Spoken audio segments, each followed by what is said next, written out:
Hi, I'm Chiara Campo and welcome to the Orange Chair. This is where I sit down with the country's top thought leaders and influencers.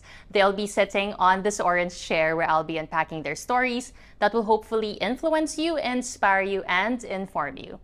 Now, join me as I meet my next guest.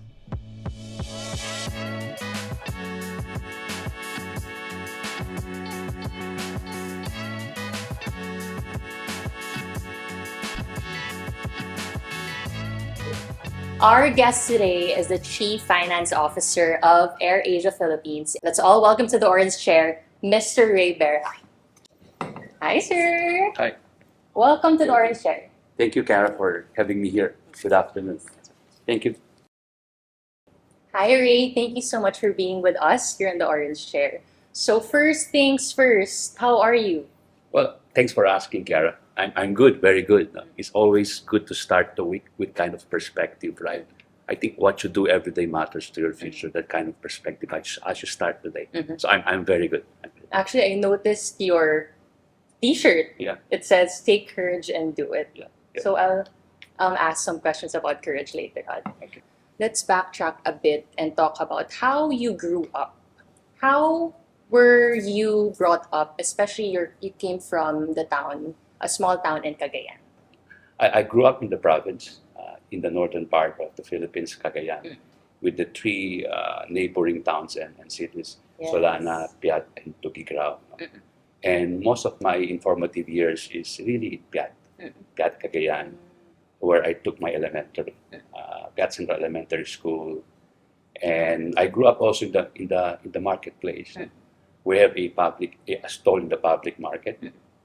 It's also our source of livelihood, and of course our house back in the province. So I wake up in the morning every day to help my mother prepare for the store, for the karinderya, no? And then after that, Ano study. serve niyo, sir?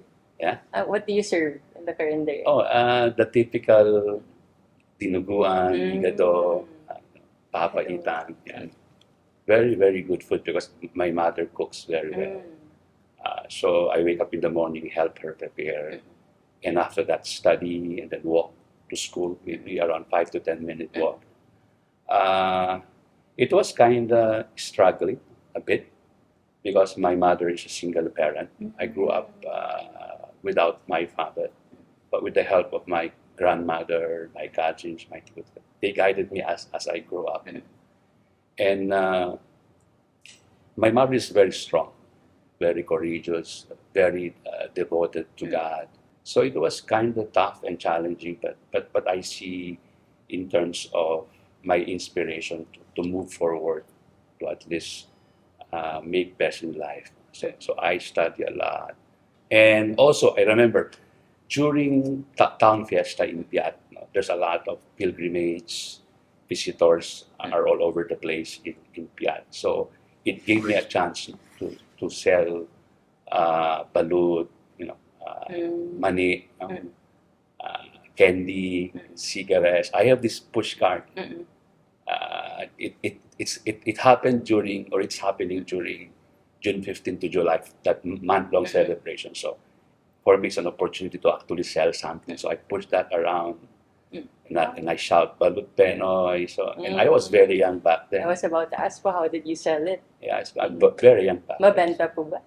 Yeah. Mabenta? Yeah, it's a good source of income. No?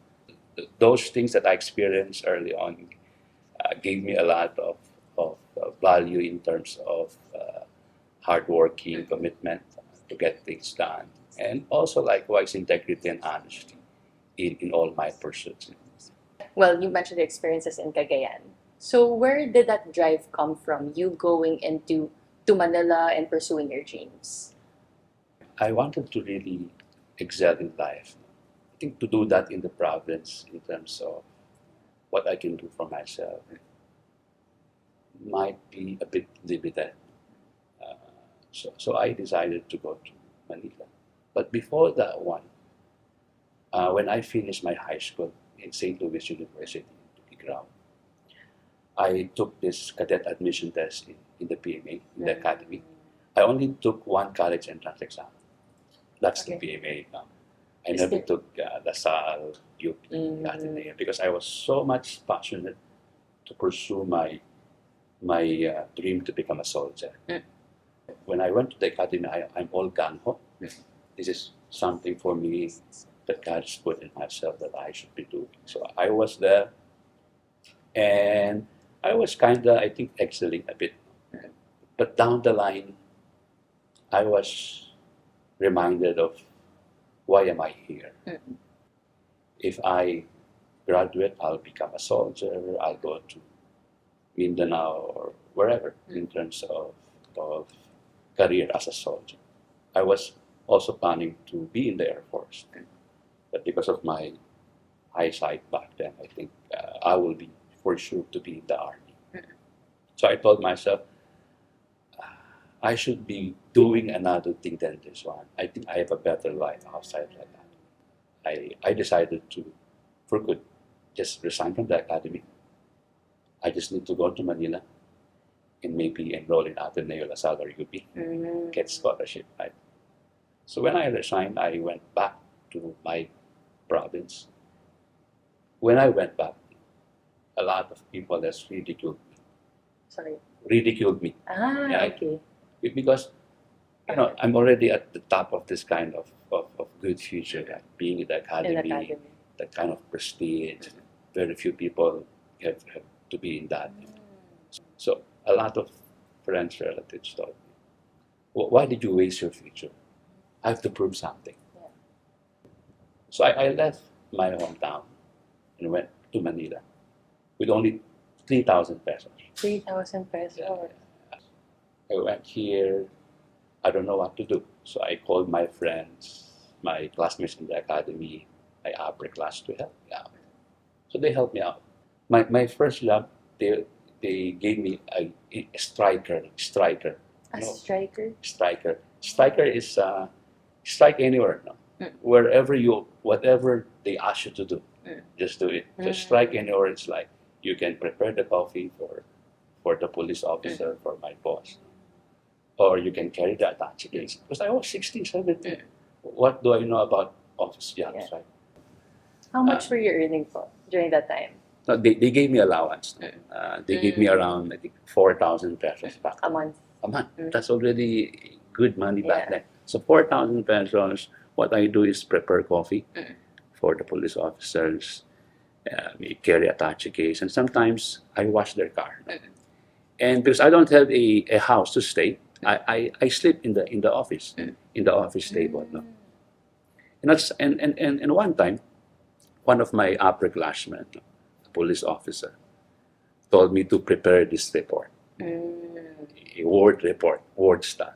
So because I can do word report, there's a template and some sort of good background on English because of what St. Louis has taught me, right, in my high school. So I was able to prepare the report. So it's within his expectations. So from now on, you are an office clerk. So And then that's when you went up there. so I do that word star report. No? Then after a while, they told me, can you do a PowerPoint presentation? So I saw it. Okay, let me try it. It kept upgrading. So I learned it, and then after that, they asked me to do PowerPoint presentation. And lo and behold, I'm now doing the deck of our big boss to be presented to the big bosses, and also preparing their briefing manuscript, the one that they read in front of the big bosses. Okay, I was a little bit elevated. Yeah. Yeah, but I was not yet studying back then because I was just like working, trying to find Your work. place. Yeah. So it almost took me 7 to 8 years to finish my college.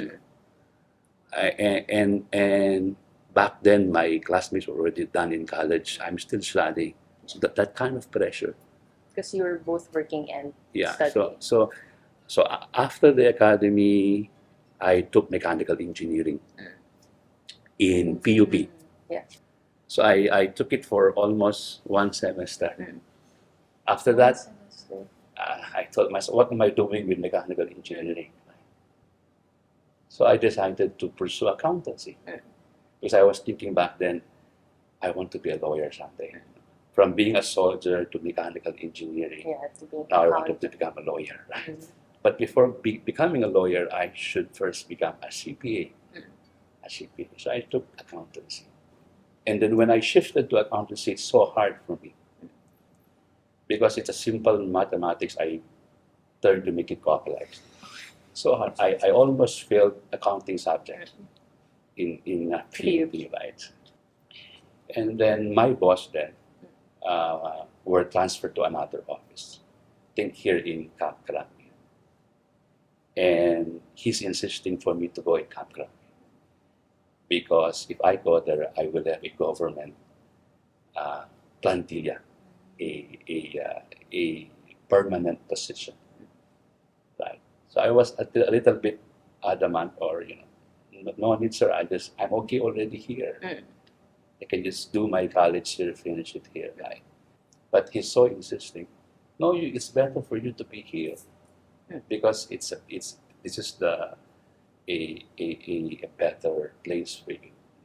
So that's how it started po, and at least in Manila down to Because so what will I do in the province, right? With all the ridicules, with all the struggles, right? You wasted your future. Yeah. And you went to Manila with 3,000 pesos in your pocket. Correct. And it's Manila, it's like, okay, maybe I can do something here. So Ray, in your journey, not everybody goes through the same path as yours. And I'm very curious, for somebody who has gone through from being a street vendor, now you're one of the executives or an executive of the best low-cost airline. What's one realization that you can share that you realized, or an epiphany that you realized with your life experience? With regards to realization in life, I think life is all about giving, not giving. Being successful is not about how many or how much money you have in your bank account, or how big is your house, how many houses you have, or how many followers you have in social media. I think success is more than that. Success is the ability to help others, to empower others, to be able to share that life, that inspiration to other people. Because when you have reached that kind of level already, you know that life's purpose is not just, again, it goes back to life is giving beyond gaining. Right? That's really where you measure the true essence of success, and also building a relationship across. So success is beyond the material things that you see. It's more than that. And it's a long pursuit in life. It's a continuous journey. So Ray, we actually prepared some photos that you just need to share the story behind. Okay. So are you ready? Yeah, sure. Very quick story behind the photo. Very quick. Yes. Hold on. So the first one, this one. Family, Ang dami niyo palang anak. I'm blessed to have those kids and with a beautiful and supportive wife. All throughout challenges in life, you always go back to your family. They give you the strength to go on in life, right? Something hit you, problems, challenges.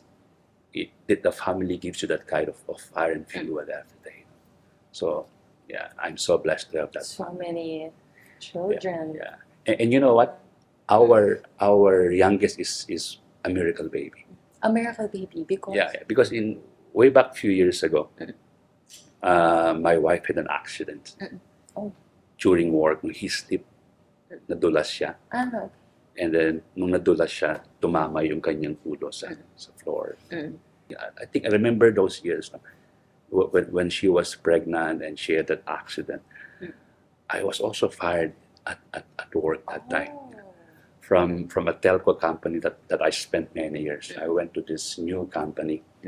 So it's like I was fired for if you look at the reason, it's a shallow reason. So I was asking the Lord, what happened here? What kind of surprises you are doing for me right now? And just trusting the Lord in that process. And after a few months, A few months thereafter, I was hired by another company, answered prayer, and they gave me a good signing bonus. I was CFO in that company. And And had your miracle baby. yeah, and then our miracle baby was born. Mm. You know, uh, It all fell into place. very beautiful, nothing missing, nothing broken. And also in that company, blessing in this, also in that company, after 1 year or 2 years, I received a lot of recognitions in the field of finance. One thing I learned in life, Kiara, is when you hit the ground so hard, you look at the ball, right? When you dribble the ball, right? If you dribble it very soft, it will come back, bounce back. I mean, of course, bounce back a bit. But if you drop the ball, dribble it so hard, it will bounce back so high, might even hit the roof, right? I think in life, when you hit the ground so hard, that kind of trust and empowerment that you have with God, His grace will let you bounce back higher than you have ever been. Give you more blessings. Yeah, so I think it's naman po with a your good family. story, right? It's a good Yes. story, right? And you had your, what's the name of the miracle? It's Joanna Faith. Joanne. It means beautiful in faith. The next photo is this one. Oh, yeah. I was 16 back Yes. then, 16 years old. And you mentioned a while ago the story, The story, of right? the The PNA. story. Did you like the haircut Yeah, during this yeah, time? Yeah, I think I should be doing that More often. again more often, right? Very, very young, 16. A young man with such ambition, right? And I think the good thing is someone has to guide you in life. I don't believe on someone that can do something and excel without the help of anyone at all. I think for me, if you look at where I am now and look where I've been in life, many people has helped me in my journey. I have my mistakes and flaws and struggles, but someone believed in me, right? And that person might be someone someday. So they have that kind of faith and belief, and a lot of people. So yeah. Next is, The book. you have a book called Faith and Grace Every Day. Yeah. It's like a devotional book. It's a compilation of my reflection of the Word of God every day. And it's really about my journey in life. You read the Word of God, you appreciate it, you trust how God is moving in your life, and see it alive and experiential wherever you are. So it's something that hopefully, if you have time, maybe try to browse the internet and maybe grab some. And lastly, I believe this is the last photo. It's inside an airplane. Yeah, I was kidding my colleagues. What if I try to study flying, be a pilot someday, right? But yeah, the funny thing is, when I was in the academy, I wanted to be an Air Force guy, Philippine Air Force. Right? And now, where I am now, I'm not a pilot. I'm not part of the Philippine Air Force, but I was given the chance to manage an airline. But that kind of the surprises of what God can do to someone's life. Yeah. Yeah. It's cool to see that you wanted to be part of the aviation industry, at least in the PNA. Yeah, the connection. shifting, the connection. Yeah. And now you're working in one of the best low-budget airlines. It's the world's best low-cost I know. carrier, by the way, on the 14th consecutive years. 14th consecutive years, meaning 14 consecutive years without a fail in the last 14 years. AirAsia is the world's best low-cost carrier. So fly with us. Fly with Fly with AirAsia. us. Now we move on to Rapid 7, where we ask Ray 7 rapid-fire questions, which he'll be answering in under 1 minute. Wow. Yes. Wow. So, are you ready? Shoot. Okay. So, timer starts now. Favorite local dish from Cagayan? My friends will tell me, but I'll go for papaitan. Aisle seat or window seat? I go for the window seat. Best time to book airline tickets? That should be around 12 midnight. Best book you've ever read? I say the Bible. Yeah. Smartest person you know? I would say Jesus Christ. If you get to ask God anything, what would it be? it would be to love more. And lastly, one word to describe the legacy of Ray Berja. It could be Just one word. one word. One word. Only. It's a phrase. Mm. Well done, good and faithful servant. Yeah, it's a phrase. All right. So just to end our episode, any message to all future leaders? I think you have to look at this 2 R's, to be hungry in these 2 R's. Mm. Respect and results. To be hungry in delivering results. When you promise something, make sure you deliver it in terms of what you promise and even exceeding what you promise. And likewise, add value to it. You build credibility out of that results that you actually deliver. So hungry on delivering results. The other one is hungry on giving respect. Regardless of people that you meet in all walks of life, your family, your friends, your colleagues, your acquaintances, your strangers, hungry to give respect. Because when you give respect, it's something that will also empower and inspire that person. So it's really life is all about giving and not giving. Life is all about giving And not giving.